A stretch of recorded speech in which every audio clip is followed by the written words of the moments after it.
بنی اسرائیل میں ایک شخص تھا، اس کو بذریعہ وحی خبر دی گئی کہ اس کی عمر 1000 سال ہے۔ وہ بڑا متقی اور پرہیزگار تھا۔ اس نے کہا میری اتنی لمبی عمر ہے اور توبہ کا دروازہ آخری سانس تک کھلا ہوا ہے، تو میں کیوں اپنے آپ کو عبادت کی بھٹی میں جلاؤں؟ اس نے کہا کہ میں 900 سال گناہ کر لیتا ہوں، 100 سال قبل توبہ کر لوں۔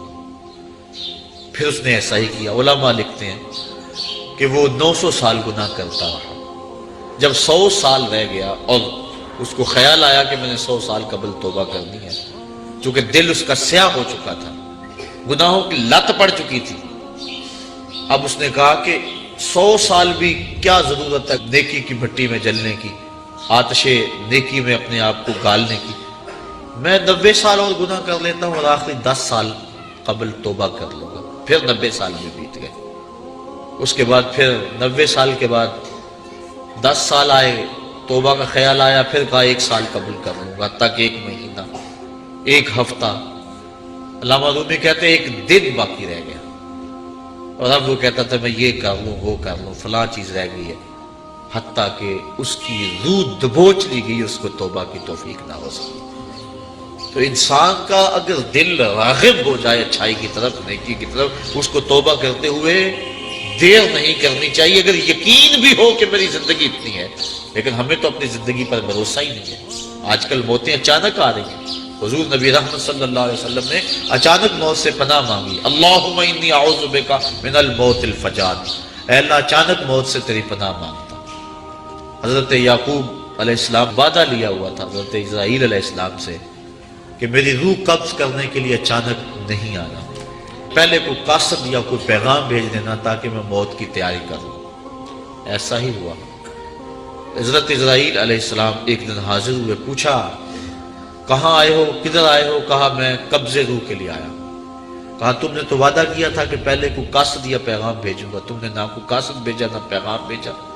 کہا حضرت آپ کے سامنے کتنے لوگوں کی موت واقع ہوئی ہے، یہ میرا قاصد نہیں تھا تو اور کیا تھا؟ آپ کی داڑھی میں سفید بال آ گئے، یہ میرا قاصد نہیں تھا تو اور کیا تھا؟ آپ کی آنکھوں میں سفیدی اتر آئی ہے، یہ میرا قاصد نہیں تھا تو اور کیا تھا؟ تو لوگوں کی موت ہمارے لیے سامان عبرت ہے، یہ ہمارے لیے پیغام ہے موت ہے۔ داڑھی میں سفید بال آنے لگے تو سمجھ لو موت کا قاصد آ گیا۔ حضرت عمر فاروق رضی اللہ تعالیٰ عنہ صبح و شام دوپہر ایک ملازم آ کے آپ کو کہتا اے عمر موت کو نہیں بھولنا، کب کب آ کے رہ جاتے، اپنا محاسبہ کرتے، توبہ کرتے۔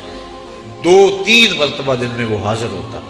ایک دن وہ آیا، آپ نے اس کو مشاہرہ دیا، کہا میاں آج کے بعد نہیں آنا۔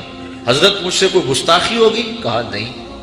تو پھر کیا ماجرا ہے، مجھے چھٹی کیوں کروائی جا رہی ہے؟ تو حضرت عمر فاروق نے داڑھی پہ ہاتھ رکھا، ایک بال الگ کیا، وہ بال سفید ہو چکا تھا۔